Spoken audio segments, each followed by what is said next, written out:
Muy bien, pues esta es la segunda y última clase de escritura creativa. Hoy vamos a ver las consideraciones de tiempo, espacio, lenguaje y personajes para hacer sus historias. Comencemos con el concepto de verosimilitud. Verosimilitud es aquello que nos resulta real o al menos creíble en una historia. Hay otra cosa llamada pacto ficcional, que es cuando el autor y el lector o el espectador ya están en un común acuerdo de qué es lo que se va a ver, ¿no? De que aquí vas a ver algo fantasioso, algo ficcional. No te preocupes si las cosas no son totalmente como pasa en el mundo real. Por ejemplo, vamos al cine y vemos, ¿no? Pixar o vemos Disney y ya sabemos que vamos a encontrar peces que hablan y carros que hablan y juguetes que hablan y muchas cosas que hablan, ¿no? Aunque en la vida real no pase. Y la Y nos gente vamos en a... la sala de los cines también que habla. Y gente que en la sala de cine que habla y es muy molesto exactamente. Pero entonces, o sea, no, el espectador no dice, esto está raro, entonces no lo voy a seguir viendo. Porque ya hay un pacto entre el autor y el lector o el espectador y ya hay ya sabemos, ¿no? Lo que podemos esperar y nos vamos a quedar hasta el final. Y la verosimilitud va a algo encaminado a esto. Podemos presentar algo ficcional o algo maravilloso o algo extraordinario, pero mientras nos resulte verosímil a nosotros como espectadores, nosotros vamos a seguir en la narración. Si a nosotros ya de repente nos parece muy descabellado y decimos, bueno, este es una hazaña medieval, ¿no? Pero nos están metiendo cosas futuristas y así como que de repente sacan el celular o de repente, una vez estaba haciendo un corto con un amigo y era algo sobre dioses prehispánicos y yo traía una cruz. Entonces era así como, no, pues esto está totalmente fuera de la realidad, entonces no resulta verosímil y eso puede hacer que nuestro espectador diga, ay, esto no pasó, o esto está raro, o esto, ya empiezo a no creer en la historia. Otra cosa que resulta inverosímil, por ejemplo, una vez estaba viendo un capítulo de estos de La Rosa de Guadalupe, me dio mucha risa porque era de una chava que estuvo a punto de ser abusada y entonces así literalmente, inmediatamente de que está a punto, o sea, de estar en shock, ve al vato y dice, ay, pero tú me rescataste, por favor, hazme tuya. Y es como, o sea, esto no resulta verosímil, así no es la realidad. Sabemos que estando en un estado de shock, pues no va a entrar en ese deseo inmediatamente. Entonces, a eso es lo que nos referimos con verosimilitud. Ujú. Ahora vamos con los conceptos de extraordinario, fantástico y maravilloso que a muchas veces usamos indiscriminadamente, pero no son lo mismo. Todorov define estos tres, no sé si decirles géneros, pero bueno. Lo extraordinario es cuando hay un fenómeno extraño, pero que se explica con nuestras propias lógicas. Por ejemplo, los cuentos de Edgar Allan Poe, que por eso se llaman narraciones extraordinarias. Hay un señor que escucha un corazón y es porque mató a una persona. No es que la narración esta no se explica como que el corazón cobró vida de la nada o que era un fantasma que quería perturbarlo, era más que nada que apelaba a una locura de esta persona que asesinó a un viejo. Y así o en otros de sus cuentos, ¿no? De los asesinatos de la calle Morgue, pues era un asesino muy bestial, que nadie se explicaba cómo era posible que realizara esos crímenes. Ah, pues era un mono. Entonces ya tiene sentido. Lo extraordinario entonces es cuando pasa un fenómeno extraño, pero que se puede explicar con las lógicas en nuestro mundo. Lo fantástico, por su parte, es cuando igual aparece un fenómeno insólito dentro de la narración, pero Ok, aquí ya... Sí, dime. Eso es como el Don Quijote de la Mancha, un ejemplo. Ujú. Sí, sería extraordinario, porque apela a que Don Quijote estaba loco, entonces por eso Pues estaba loco, veía, ¿no? O sea, él se creía un caballero, pero ya no había caballeros. Entonces, la única lógica que había era que él creía todo eso porque estaba demente. exacto. Entonces ahí apelamos a la locura de Don Quijote, no como tal a que sí se enfrentaba con gigantes, porque eso ya sería otro fenómeno. Ujú. Entonces por eso hay Sí. muchas diferencias. Lo fantástico, por su parte, es cuando igual existe un fenómeno, pero aquí no es explicable ni con las reglas de nuestro mundo, como pasaba con los cuentos de Edgar Allan Poe o con Don Quijote, como bien señalas, sino que aquí ya no hay ni siquiera unas reglas bien establecidas, ni siquiera de la diégesis que se ha construido, ni la de nosotros. Aquí normalmente la duda, la intriga de lo que pasó no se resuelve como en La Pata de Mono, que ustedes sí les dieron un final a esta historia, pero en la narración original no existe un final como tal, simplemente la mujer abrió la puerta y entró viento. No sabemos si la pata de mono sí funcionó, si no funcionó, si era un objeto mágico o si simplemente fueron una secuencia de coincidencias que se dieron a lo largo de la narración. Ahí nos estaremos refiriendo a lo fantástico. Y por su parte, en lo maravilloso, es cuando igual aparece un fenómeno u hecho insólito, pero aquí sí se puede explicar con las reglas del mundo ficcional creado por el autor. Entonces vemos ahí a Harry Potter, o vemos al Señor de los Anillos, o vemos, ¿cuál otro? Narnia y demás, en donde pues aparecen seres no de nuestro mundo, con reglas que no son de nuestro mundo, pero sí hay una diégesis bien construida por parte del autor en donde todos los elementos están encajados perfectamente y por eso nos resulta real, nos resulta lógico, y ahí es donde entra el pacto ficcional y entra el concepto de verosimilitud, que es lo que ya acabamos de ver. ¿Vale? Ok. ¿Hasta aquí hay alguna duda, algún comentario? El fantástico, incluso te iba a preguntar un ejemplo si dentro de lo fantástico era Harry Potter, pero ya ahora con el concepto de maravilloso me queda más claro, Ujú. dado a que, creo que por lo que entendí de lo de maravilloso debe de haber como referencia a nuestro plano físico, ¿no? Dentro de lo que es lógico, pero viene el rol de la fantasía, ¿no? Por su parte. Y el fantástico sí ya es totalmente como algo creado, ¿no? Algo así ya que no, que tal vez no tiene lógica, por así decirlo. Sí, pues en Simplemente realidad, queda la duda. ok, sí, sí, sí. En lo fantástico queda la duda, pero en realidad todos estos, tanto lo extraordinario como lo fantástico como lo maravilloso, retoman elementos de nuestro mundo para que el espectador pueda encajar más con la historia, pueda entenderla mejor.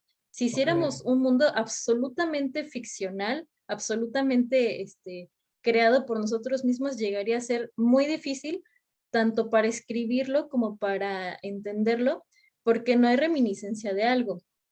En Harry Potter, como sea, tenemos seres sí extraordinarios como los Nargles y todas estas cosas que tienen los animales, pero también hay cosas que nos resuenan mucho como pues los mismos seres humanos, ¿no? Que son magos, que si bien tienen Como los magia dentro moguls. de sí, o los moguls, ajá. Entonces, si bien que son diferentes y tienen como sus características muy específicas, hay cosas que sí encajan con nosotros. O apela también Harry Potter a valores que sí encajan con nuestro mundo real. El amor, la amistad, el odio, la venganza, todo eso son cosas y elementos que nosotros podemos identificar perfectamente o podemos escribir perfectamente porque es algo que vivimos día con día. Entonces, todos tienen parte de nuestra realidad. Hay otros que sí se encasillan más en hacer algo totalmente fuera de lo cotidiano, pero hay otros como lo fantástico y lo extraordinario que sí retoman más partes de la realidad que de la fantasía o de la fantasía que de la realidad. Ujú. Ok. Entonces, si virtiéramos, por ejemplo, más fantasía o más realidad, en lo extraordinario hay más realidad que fantasía, en lo fantástico hay más fantasía que realidad, y en lo maravilloso hay este 99% fantasía, 1% realidad. Oh, las Sí. estadísticas. Ok, ya me ¿Sí? quedó claro. Va. Entonces, bueno, sigamos con el tiempo narrativo, que también son muchos los tiempos narrativos y son muy usados también en el cine. Empecemos con la prolepsis.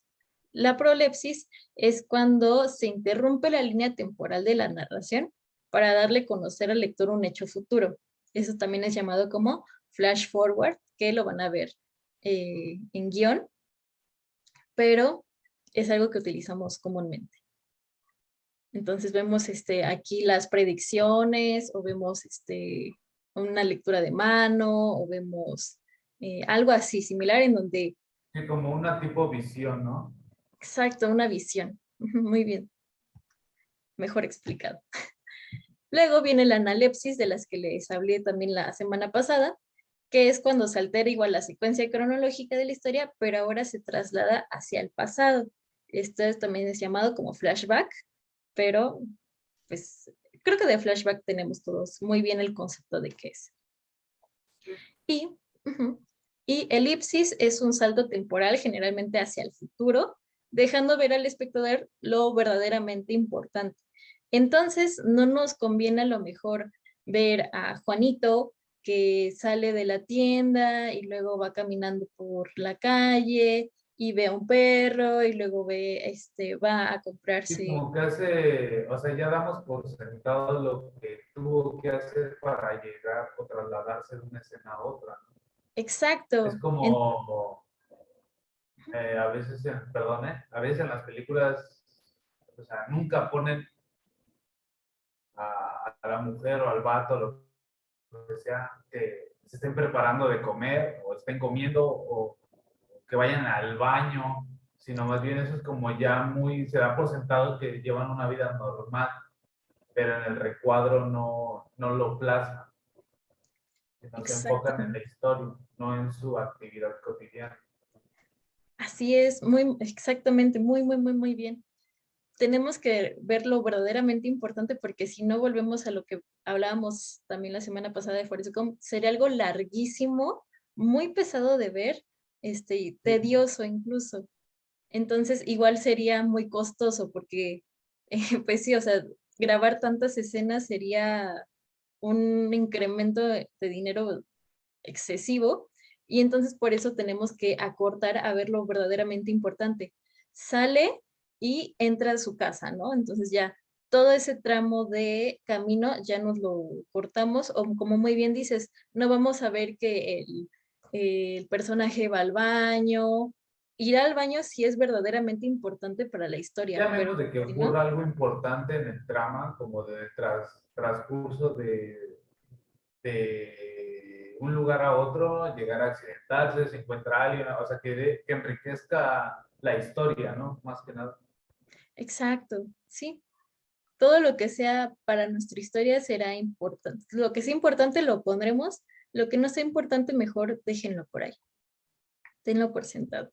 Ok. Y bueno, la elipsis más, eh, ¿cómo se dice? Clásica que se enseña siempre es esta, de Stanley Kubrick en 2001, dice al espacio.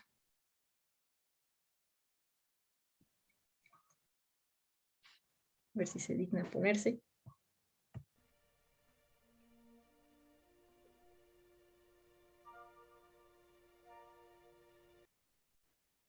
Y bueno, entonces es en esa toma en donde Stanley Kubrick hace que miles y miles de años transcurran en un segundo.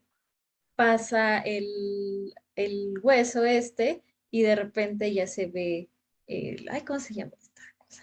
Se me fue.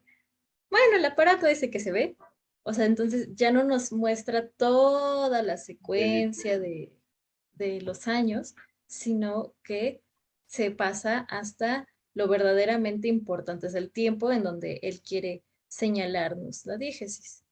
El origen de todo ello. Ujú. Sí, sí, sí. según- Te soy honesto, yo recuerdo haber visto esa película, los primeros 10 minutos me aburrí y la quité, la verdad, no sé por qué. No hablaba nada, nada más era así como que dije, ok, esto sí está muy ambiguo, está muy abstracto para mí.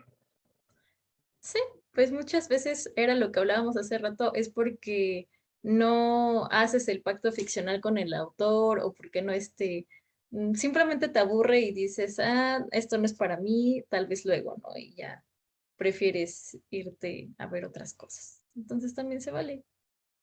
Que de hecho yo tampoco la he visto, o sea, solamente sé que esa escena es una elipsis muy famosa y que es como, bueno, yo así aprendí la ¿Eh? elipsis, ¿no? Y bueno, el desarrollo lineal es cuando se nos presentan los hechos de manera cronológica, ¿no? Así la estructura tradicional. Introducción, en donde se meten a los protagonistas, todo el mundo ficcional y demás. Luego ya viene un catalizador y hace que entren a un problema y se dé el nudo y la solución, que es el desenlace. Ese es el desarrollo lineal. Y el in media res es cuando la narración empieza por la mitad de la historia en lugar de por su inicio. Y usar esta técnica permite un inicio más dramático. Es cuando empieza la narración y está cayendo el protagonista y dice, tal vez te preguntarás cómo llegué aquí, ¿no? Y ya Ah, sí. empieza toda la secuencia. Ujú.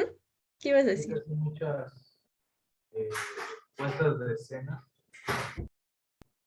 pues empiezan como con ese intro clásico, ¿no? Sí, así es. Y es muy propicio para hacer un inicio dramático, ¿no? Para que ahora sí tengamos la atención de nuestro espectador desde el primer segundo y diga, ah, bueno, pues de qué se está tratando y ya empecemos a ver qué pasa con todo. Hey, what's up, bro? ¿Sí? Ok.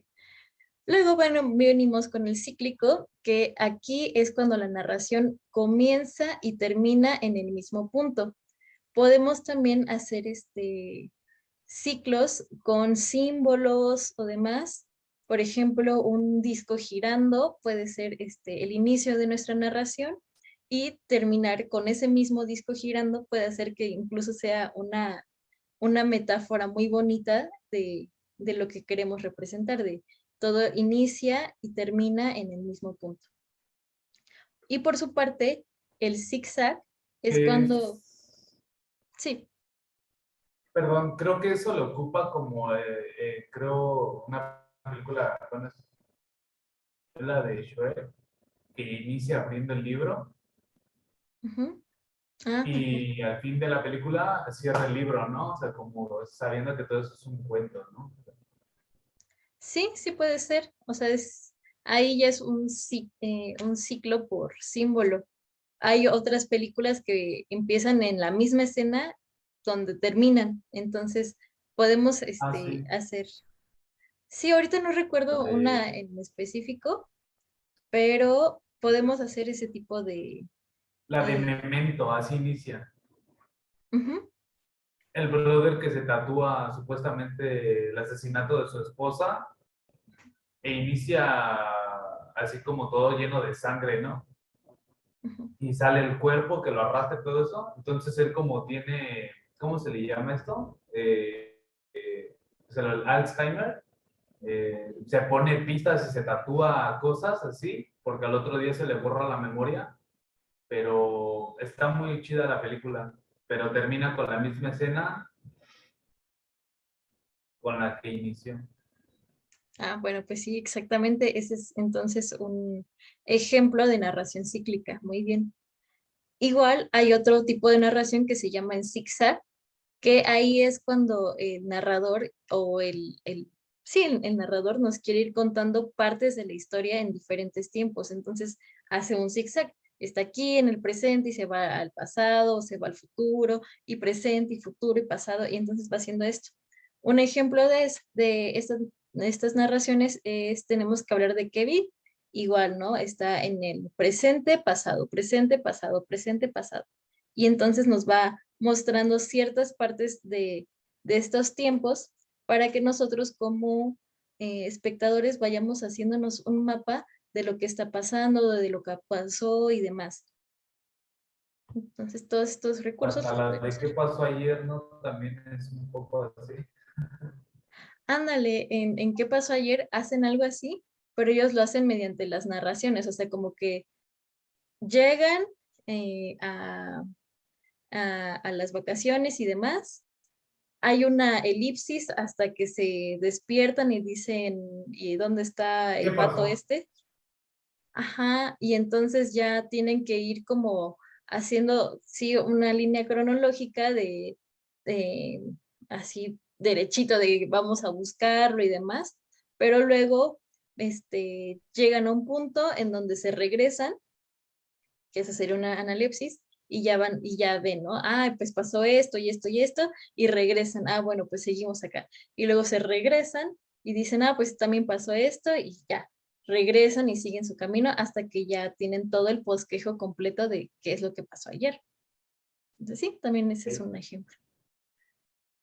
Ahora empecemos con el espacio narrativo. Ya saben que nos sacan en 2 minutos, entonces llegamos en 2 minutos hasta donde podamos y después tengamos unos 10 minutos de descanso y volvemos en el link que les mando. Bueno, el Ok. espacio narrativo también se divide en varias partes. Empecemos con el espacio físico, en el cual el medio natural es es el medio natural en el que sucede el relato. En la época, lo que se utilizaba en la época, desde los artefactos, la vestimenta y demás, o incluso es la atmósfera que vamos a usar, si es en el bosque, en la ciudad, en la playa, en lo urbano y demás, para que también tenga sentido. A lo mejor no sería lo mismo Noches de Fuego si pasara en la ciudad. Ahí, por eso es tan específico el espacio físico, porque ahí vamos a usar uso de elementos como el narcotráfico controla ese pueblo, como ellos cultivan la amapola y demás. También aquí es cuando se describe el tiempo, la fecha o las horas en las que transcurre el relato. Entonces, si ponemos una lucha de caballeros muy de la Edad Media en algo más del siglo XIX o demás, a lo mejor no tendrá mucho sentido. Sí, dime, Alexei. Que, eh, creo que eso pasa más como cuando describen hechos eh, eh, históricos, ¿no? O sea, dónde fue, eh, qué año, qué fecha, o sea, todo eso, ¿no? O sea, como que incluso en ese tipo de aspectos, como incluso la del Titanic, eh, no sé, o sea, no se me ocurre otra, pero así como realmente histórico, se enfocan más en fechas y todo ese aspecto. Bueno, sí. Pero pues es que es necesario, ¿no? Como para que nosotros también nos coloquemos en toda la historia y pues nos haga sentido. O sea, no tiene que ser como histórico. Exactamente, les digo, puede ser tanto una novela histórica, como bien señala Alexei del Titanic, o